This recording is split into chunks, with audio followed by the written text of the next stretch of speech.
उस काल में कोई मौलवी थे, उनका एक हिंदू पंडित भक्त था, मित्र था।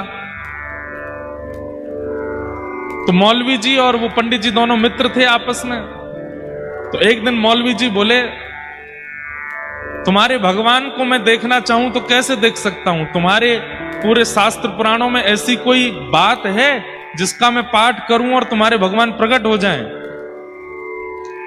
तो पंडित जी ने उनको गीत गोविंद दे दिया। बोले, जयदेव महाप्रभु के द्वारा लिखा गया गीत गोविंद महाकाव्य, इसको ठाकुर जी ने वरदान दिया है कि जो गाएगा मैं उसके पास आ ही जाऊंगा।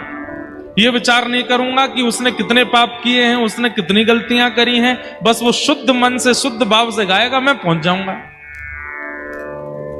तो आपसे हमारा निवेदन है, 1 महीना के लिए आप जो भक्ष भक्ष खाते हो सब चीज छोड़ छाड़ दो और गीत गोविंद का नित्य पाठ करो।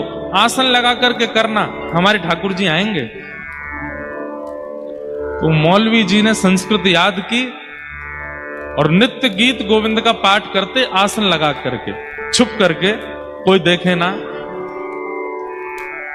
1 दिन, 2 दिन, 10 दिन, 15 दिन, 20 दिन निकल गए।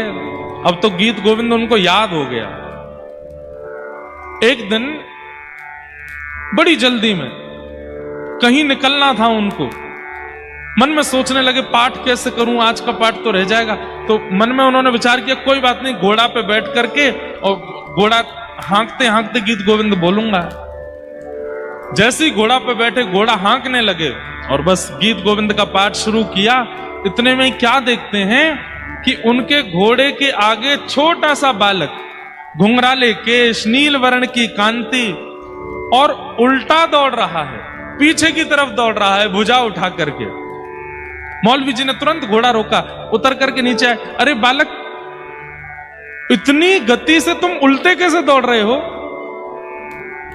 और तुम दौड़ क्यों रहे हो, क्या बात है?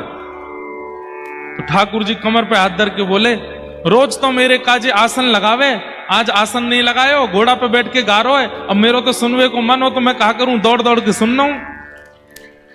ये सुनते ही जयदेव महाप्रभु, उस मौलवी के तो नेत्रों में आंसू आ गए, ठाकुर जी के चरणों में गिर गया। बोले, भगवान आज दर्शन हो गए आपके। मैंने कहा था कि मुझे आपके भगवान देखने, आप ही हो? बोले, हाँ हम ही हैं।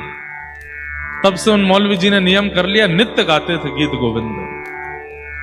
तो ऐसा गीत गोविंद महाकाव्य लिखने वाले श्री जयदेव महाप्रभु